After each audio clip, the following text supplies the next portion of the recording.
وعلى آله وصحبه وبارك وسلم دائما أبدا أما بعد أعوذ بالله من الشيطان الرجيم بسم الله الرحمن الرحيم ربنا وابعث فيهم رسولا منهم يتلو عليهم آياتك ويعلمهم الكتاب والحكمة ويزكيهم إنك أنت العزيز الحكيم آمنت بالله صدق الله مولانا العظيم قال الله تبارك وتعالى جل وعلا في شان حبيبه مخبرا وآمرا إن الله وملائكته يصلون على النبي يا أيها الذين آمنوا صلوا عليه وسلموا تسليما اللهم صل وسلم وبارك على سيدنا ومولانا ونبينا محمد النبي الأمي الكريم وعلى آله وأصحابه أجمعين الصلاة والسلام عليك يا سيدي يا رسول الله وعلى آلك وأصحابك يا سيدي يا حبيب الله الصلاة والسلام عليك يا سيدي يا رحمة للعالمين وعلى آلك وأصحابك يا سيدي یا سیدی یا سیدی یا شفیع المذنبین۔ نہایت ہی معزز محترم، بہت ہی عزت احترام کے لائق حاضرین گرامی قدر، بحمد اللہ تعالیٰ ثم الحمد للہ تعالیٰ رب ذوالجلال کا بے پایا احسان اور کرم ہے کہ اس خالق نے، اس مالک نے، اس الہ حقیقی نے محض اور محض اپنی شان کریمی کے تصدق ہمیں اس رسول مرشد رحمت عالم صلی اللہ علیہ وسلم کی امت سے پیدا فرمایا کہ جس کی امت سے ہونے کی تمنا اللہ کے نبی فرماتے رہے۔ امام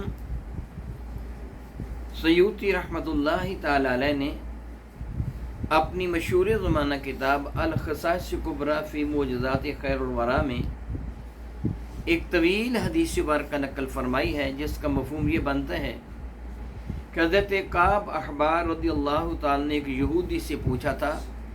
میں کعب احبار کی تھوڑی سی آپ کو تعریف، ان کا جو عرف ہے، جو ان کی صفت ہے، میں تھوڑی سی عرض کر دوں کہ کعب احبار کون تھے۔ کعب احبار یہودی تھے، احبار خبر سے ہیں۔ یہودی اپنے بڑے علامہ کو خبر کے نام سے یاد کرتے تھے۔ خبر ان کے نزدیک و شخص کو کہا جاتا ہے جو علم و فضل کا ایک گراں قدر سمندر ہو، اس کو وہ خبر کہتے ہیں۔ جس طرح ہمارے ہاں علامہ کہتے ہیں، فقیہ العصر کہتے ہیں، مفسر قرآن کہتے ہیں، اس طرح یہودی اپنے بڑے عالم کو خبر کہتے تھے۔ یہ کعب ان کے خبروں میں سے ایک خبر تھے، یعنی بہت بڑے علامہ تھے۔ میرے کریم آقا رسول رحمت صلی اللہ علیہ وسلم کے حیات مبارکہ میں یہ مدینہ طیبہ میں رہتے تھے، مگر یہ حضور پر ایمان لے کے نہیں آئے۔ حضرت سیدنا صدیق اکبر کا زمانے برکت نشان گزر گیا، یہ ایمان لے کے نہیں آئے۔ حضرت عمر کے ابتدائی دور میں بھی ایمان لے کے نہیں آئے، پھر بعد میں یہ ایمان لے آئے، مسلمان ہو گئے۔ کسی شخص نے ان سے پوچھا کہ کعب تم اس بہترین زمانہ میں مسلمان نہیں ہوئے جس زمانہ میں مسلمان ہونے والے کو اللہ تعالیٰ مرتبہ صحابیت عطا فرما دیتا ہے۔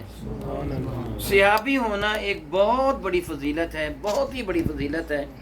اس کا اندازہ آپ کو اس بات سے ہو جائے گا۔ ایک دن کا ذکر ہے، میرے اور آپ کے کریم آقا رب ذوالجلال کے محبوب حضور رحمت عالم صلی اللہ تعالی وسلم صحابہ کرام کے اندر تشریف فرما تھے۔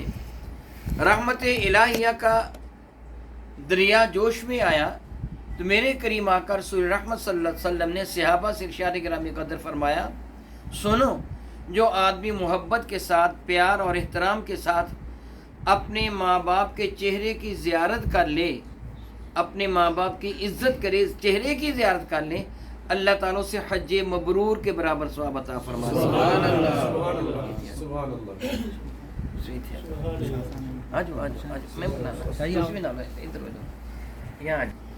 میں بات کر رہا تھا کہ میرے کریم آقا رسول عربی شفیع معظم رحمت نے والدین کی عزت و عظمت کا تذکرہ کرتے ارشاد گرامی قدر فرمایا، جو بیٹا بیٹی محبت، احترام اور عقیدت کے ساتھ اپنی ماں کا چہرہ دیکھ لے، اپنے باپ کا چہرہ دیکھ لے، اللہ تعالیٰ اسے حج مبرور کے برابر ثواب عطا فرماتا ہے۔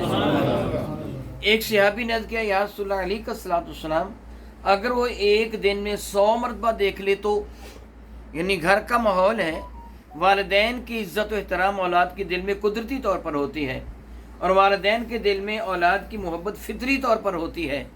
انسان نہیں، جانور بھی اپنی اولاد سے محبت کرتے ہیں، آپ یہ جانتے ہیں، مجھے زیادہ مسالہ دینے کی ضرورت نہیں ہے۔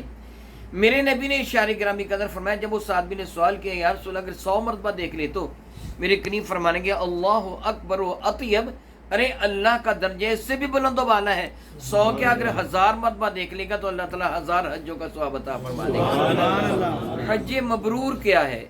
ایک ہوتا ہے حج معرہ، یہ عمرہ چھوٹا حج کہلواتا ہے اصطلاح میں، ہم اسے عمرہ کہتے ہیں، یہ چھوٹا حج ہوتا ہے، اور جو سالانہ حج ہوتا ہے اسے حج اکبر کہتے ہیں، ہم جمعہ والے دن کو حج اکبر کہتے ہیں۔ مطلقاً اصول فقہ کے مطابق عمرہ چھوٹا حج ہے اور وہ بڑا حج کہلواتا ہے۔ ایک ہوتا ہے حج معرہ، آپ جانتے ہیں معرہ کا معنی ہوتا ہے ننگا، خالی۔ ایک ہوتا ہے حج مبرور، مبرور مفعول کا صیغہ ہے، اس کا معنی ہوتا ہے کہ نیکیوں سے بھرپور حج۔ وہ کون سا حج ہوتا ہے؟ میرے کریم آقا رسول عربی کا ارشاد گرامی قدر ہے، جس آدمی نے رزق حلال کے ساتھ اللہ تعالیٰ کو راضی کرنے کے لیے پیدل حج کیا، اللہ تعالیٰ اس کے ہر قدم کے بدلہ میں 700 نیکی حرم کعبہ کی نیکی کے برابر عطا فرما دیتا ہے۔ بارگاہ ساتھ باب بیان کیا گیا یا رسول اللہ حرم کعبہ کی نیکی کیا ہے؟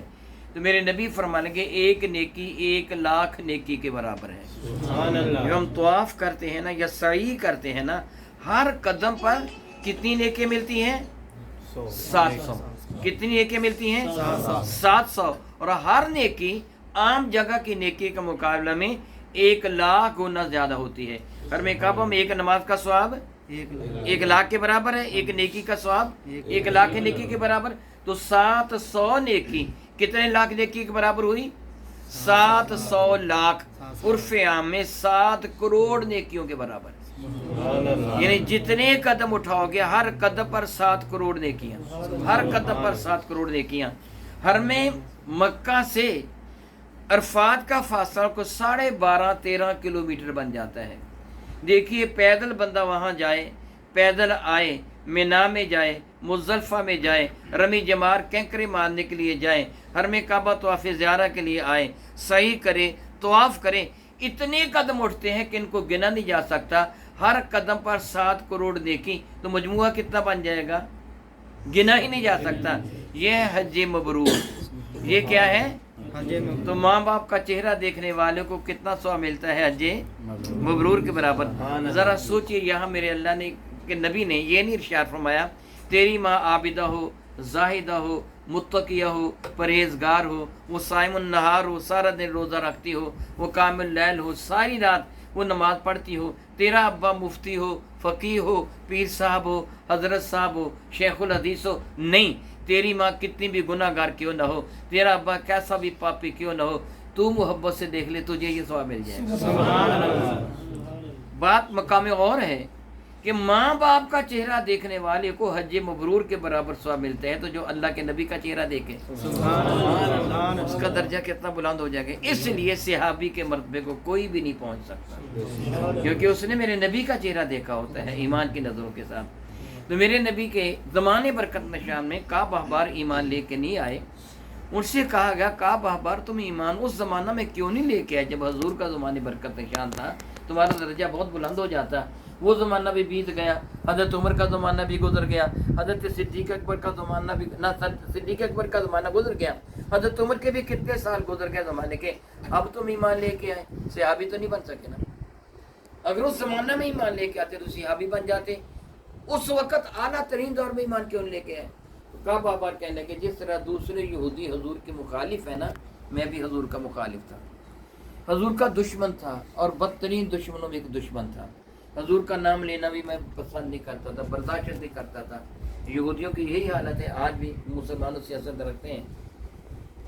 کہنے لگے پھر کیا ہوا، حضور کا زمانہ بیت گیا، میں کبھی ان کے دربار میں حاضر نہ ہوا، کبھی کبھار راستے میں گلی کوچہ میں اگر مل گئے تو مل گئے، میں اسپیشل ان کی محفل میں کبھی بھی نہیں گیا تھا، دیکھا تھا ان کو کئی مرتبہ ملاقات ہوئی، لیکن میں باقاعدہ ان کے پاس بیٹھا نہیں، میں ان کے پاس بیٹھنے سے نفرت کرتا تھا۔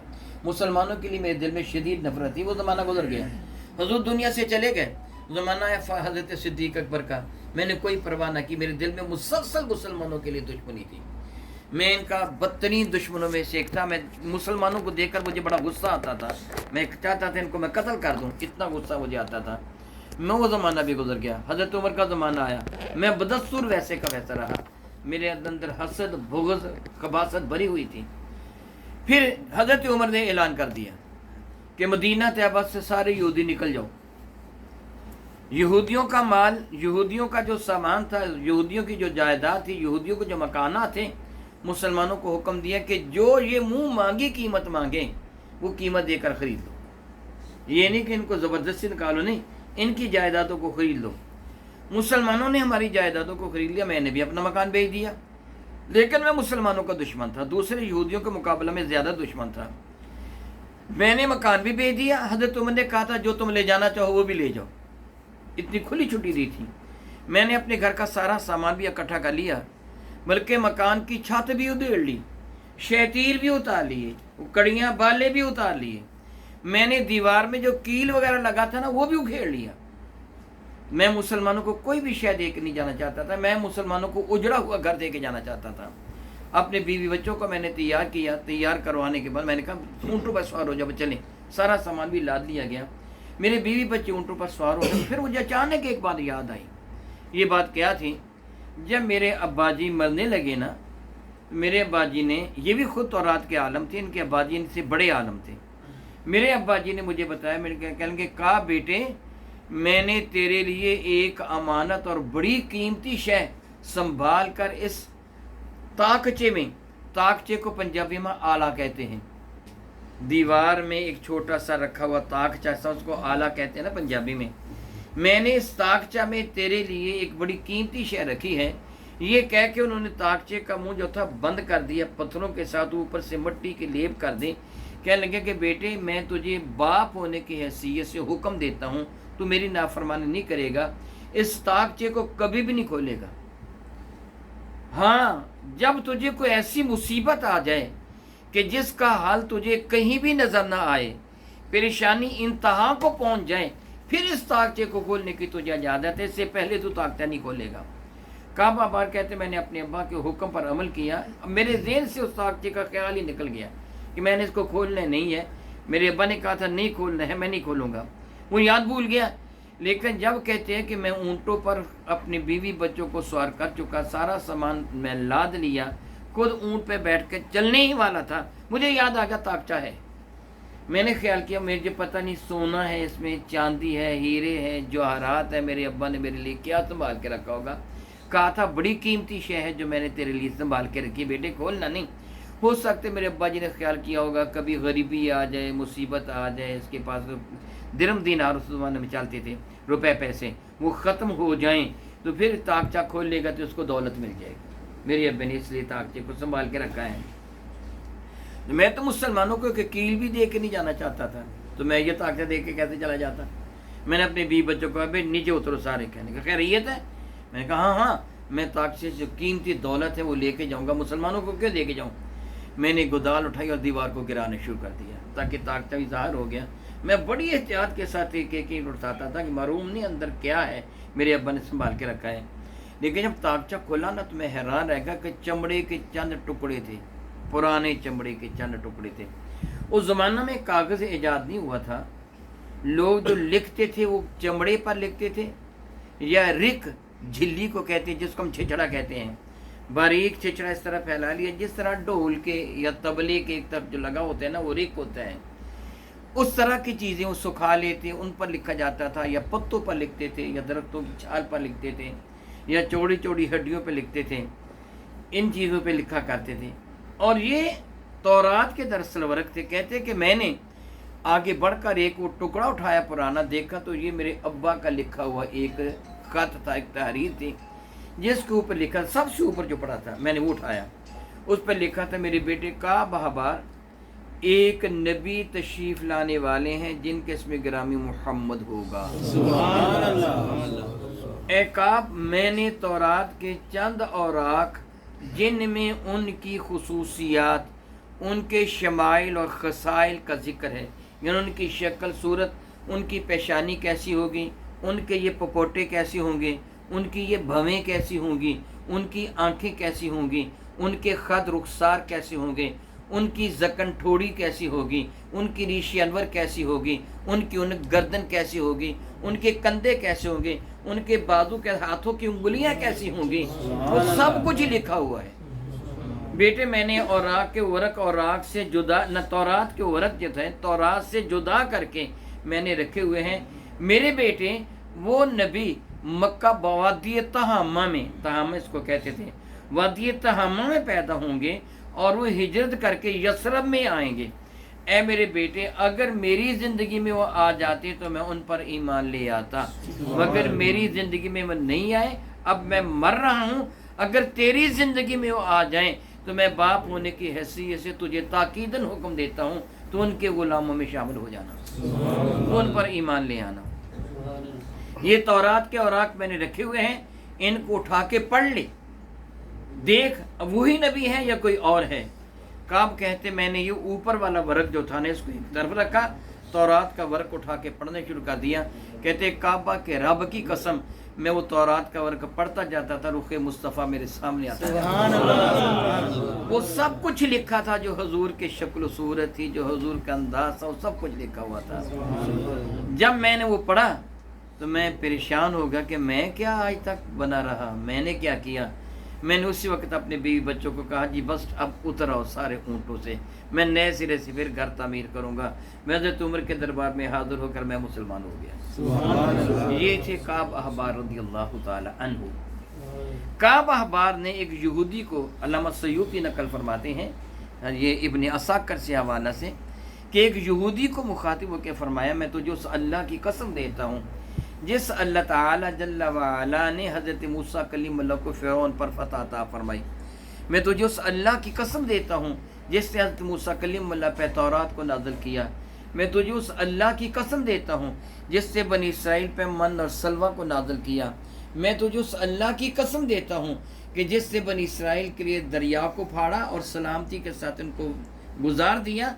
تو مجھے بتا کیا تورات میں یہ لکھا ہوا ہے؟ اگر میں غلط کہوں تو میری تردید کر دینا، اگر سچ کہوں تو میری تصدیق کر دینا۔ تورات میں کیا یہ لکھا ہے نا کہ موسیٰ کلیم اللہ، اللہ تعالیٰ جل وعلا کے حضور حاضر ہوتے تھے، ایک دن کا ذکر ہے موسیٰ کلیم اللہ نے اللہ تعالیٰ سے عرض کیا کہ اللہ تعالیٰ میں نے تورات میں ایک ایسی امت کا تذکرہ پڑھا ہے کہ جس امت کے لیے تو نے قربانی کا گوشت حلال قرار دے دیا ہے۔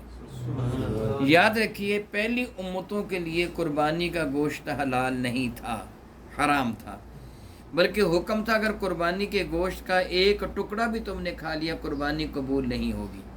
اس کا معنی ہے کہ تم نے اپنے کھانے کے لیے بکری ذبح کی ہے، اللہ کی رضا کے لیے نہیں۔ وہ کیا کرتے تھے؟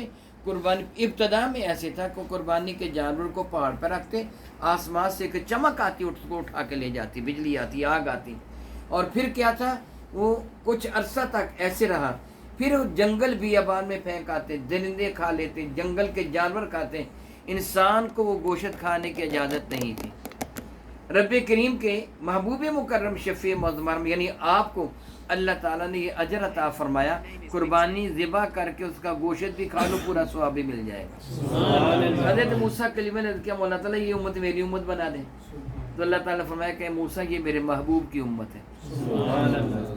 موسیٰ کلیم نے عرض کیا، کعب کہنے لگے دیکھو موسیٰ کلیم نے عرض کیا مولا تعالیٰ میں اپنی کتاب میں ایک اور امت کا تذکرہ پاتا ہوں جس امت کے لیے تو نے فرمایا ہے مال غنیمت ان کے لیے حلال ہے۔ مال غنیمت کافروں سے دوران جنگ چھینا ہوا مال پہلی قوموں پر حلال نہیں تھا۔ حضرت موسیٰ کلیم اللہ کی قوم کا جو مال غنیمت تھا نا، جنہوں نے فرعونیوں سے چھینا تھا تھوڑا بہت، اس سارے مال کا صابری نے بچڑا بنایا تھا کہ وہ بنی اسرائیل والے مال غنیمت کا ایک پیسہ بھی نہیں کھا سکتے تھے، اگر کھا لیتے ان کو ثواب نہیں ملنا تھا۔ اور ایک وہ امت ہے جس کے لیے تو نے اجازت دی ہے مال غنیمت بھی کھا لیں پورا ثواب بھی ملے گا، کوئی کمی نہیں ہوگی، مولا وہی امت میری امت بنا دے۔ تو اللہ تعالیٰ میں موسیٰ وہ بھی میرے محبوب کی امت ہے۔ یہ طویل حدیث ورق ہے، آخری جملہ اس کا آپ کو سنا رہا ہوں۔ موسیٰ کلیم اللہ کیا مولا تعالیٰ پھر میں ایک ایسی امت کا تذکرہ پاتا ہوں کہ بلکہ دو جملے میں کہوں گا، ایک دو، ایسی امت کا تذکرہ پاتا ہوں کہ جس کی کتاب تیری امت کے بندوں کے سینوں میں ہوگی۔ یاد رکھیے پہلی کتابیں تورات، زبور اور انجیل یہ سوائے نبیوں کے کسی کو بھی یاد نہیں، صرف نبیوں کو یاد ہوتی تھی۔ اور آج بھی اگر آپ کا کوئی واقف کار عیسائی ہو، یہودی ہو، آپ اسے کہیں کہ یہ بناوٹی انجیل ہی صحیح، اصلی نہ بھی صحیح، آپ اسے کہیں کہ میں پکڑتا ہوں تو زبانی مجھے سنا دے، وہ ساری انجیل زبانی نہیں سنا سکے گا۔ یہ معجزہ میرے نبی کا ہے کہ چھوٹے چھوٹے بچوں کو بھی پورا قرآن حفظ ہے، یہ صرف قرآن پاک کی خصوصیت ہے۔ موسیٰ کلیم اللہ کے مولا تعالیٰ ایسی کتاب جو آخری کتاب ہوگی اس امت کے سینوں میں ہوگی، مولا تعالیٰ یہی امت میری امت بنا دے۔ تو اللہ تعالیٰ میں موسیٰ یہ بھی میرے محبوب کی امت ہے۔ آخری بات آپ عرض کرتا ہوں، آخری بات اس پہ یہ ہے کہ موسیٰ کلیم اللہ کے مولا تعالیٰ میں ایک ایسی امت کا تذکرہ پاتا ہوں کہ وہ امت سارے نبیوں سے بھی پہلے جنت میں جائے گی۔